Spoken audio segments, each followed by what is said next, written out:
So, nandito na naman tayo mga kaibigan ngayon sa Dismark of Tagum City po. Unahan Lagamay, no? Unahan Lagamay sa public market.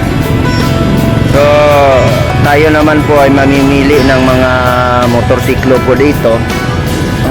Sakaling po basin, no? Mamasin sa baka may pautang, no? Yung mga na motorsiklo po dito po.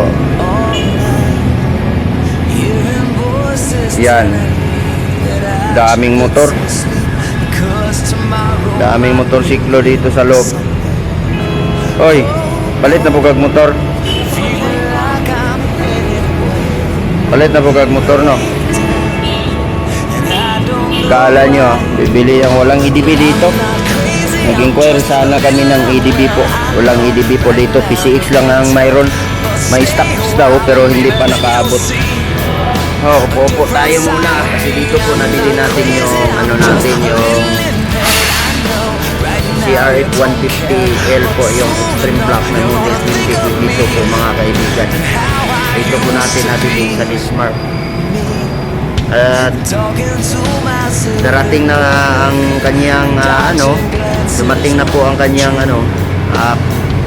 plate number, kinuha natin. At the same time nag-inquire tayo ng EDB 150 na Neo, pero wala pang stock po. Dito tayo sa ating mga kaibigan po, mga taga-Dismark.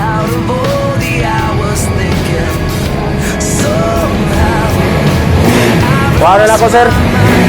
Wala na ako. Ano yung akong mekaniko?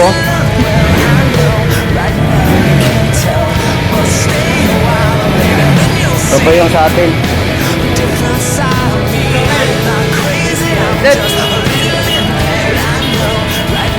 Dito tayo.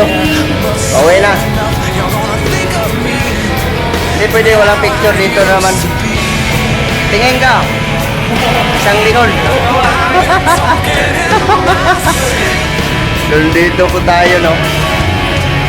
Ito pong motorsiklo natin mga kaibigan. Dito po tayo, no? Yan, sa servicing po yan. So, pauwi na po tayo mga kaibigan po. Patungo po tayo sa ating bahay, yung kabilang ating bahay. Yan, yung mga kasamahan natin dito.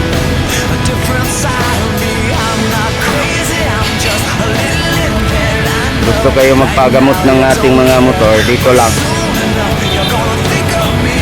Expert po sila sa Honda Dismark po, Honda Dismark of Tagum City. Dito po nakuha natin yung CRF 150, no? 2 months na po to, no? 2 months. April, May, June, July atat to. 3 months na pala.